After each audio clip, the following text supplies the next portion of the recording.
74% of the respondents said they find Gen Z more difficult to work with than other generations. And of those, 12% reported having to fire one within their first week on the job, and 27% in the first month. Many said they'd rather work with millennials or Gen X employees because they believe they're more productive. By the way, of course they are. They have much more experience than Gen Z has. I'm Jeff Altman, the Big Game Hunter. People hire me for no BS coaching and career advice globally because I make things so much easier for people, and that can relate to a job search, hiring more effectively, managing and leading better, dealing with workplace issues, and much more.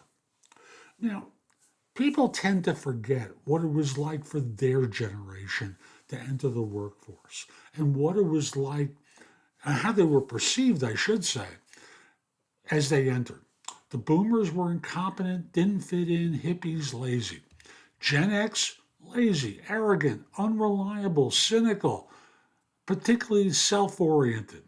Older millennials came to work and came to interviews with their helicopter parents. Younger millennials, well, they found that work was a suggestion and were repulsed by the idea of having to be somewhere in the morning.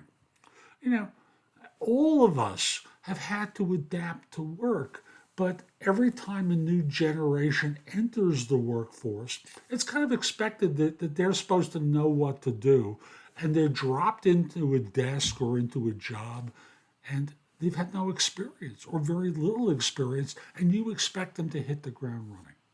So I have some suggestions for you to avoid these problems because to me, when an employee fails, most of the time the issue is with you as a manager. It's not them. They didn't hire, they didn't get hired by themselves. You selected them. You chose them. And then you believe that they're supposed to know everything. So let me come and give you a couple of suggestions that I think will be helpful for you. And the first one is regular feedback, particularly when they first join. Don't rely on this 6-month review because they're not going to last that long. They need regular feedback. So it's important to give them almost daily evaluations for what they did. Positive things that you notice that they did, and suggestions for how they can improve and develop their skills. They also like to believe that there's going to be some work-life balance at work.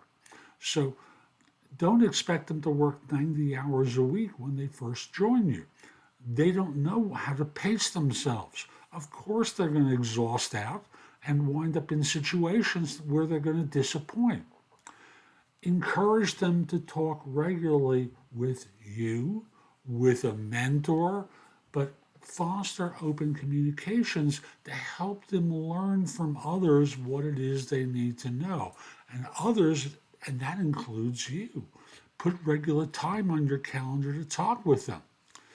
Give them an opportunity to grow. Now, obviously, we can't do this in their first week, but they want to feel like they're learning. And if they aren't learning, if they're doing things repetitively, it's kind of like Karate Kid. They don't know what it is that they're learning and how to contextualize it in what they're going to grow into.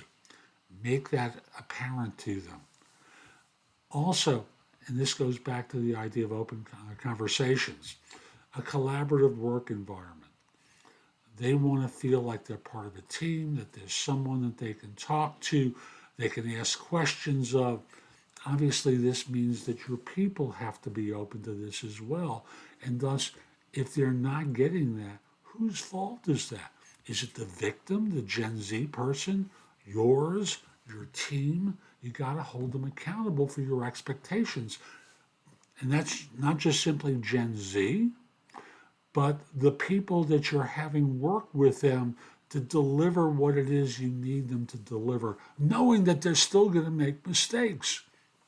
So those are a couple of things that you can do pretty easily that is going to help them be more successful and cause you not to wash them out so quickly. I hope you found this helpful. I'm Jeff Altman. Visit my website, thebiggamehunter.us. There's a ton in the blog that can help you. Plus, schedule time for a free discovery call or a coaching session with me. If you have a couple of questions, schedule trusted advisor services with me. I want to help. At the website, the blog has a ton there to help you. Plus, there are video courses, information about my books and guides, a lot there to help. Lastly, connect with me on LinkedIn at linkedin.com/IN/the Big Game Hunter. Have a terrific day, and most importantly, be great.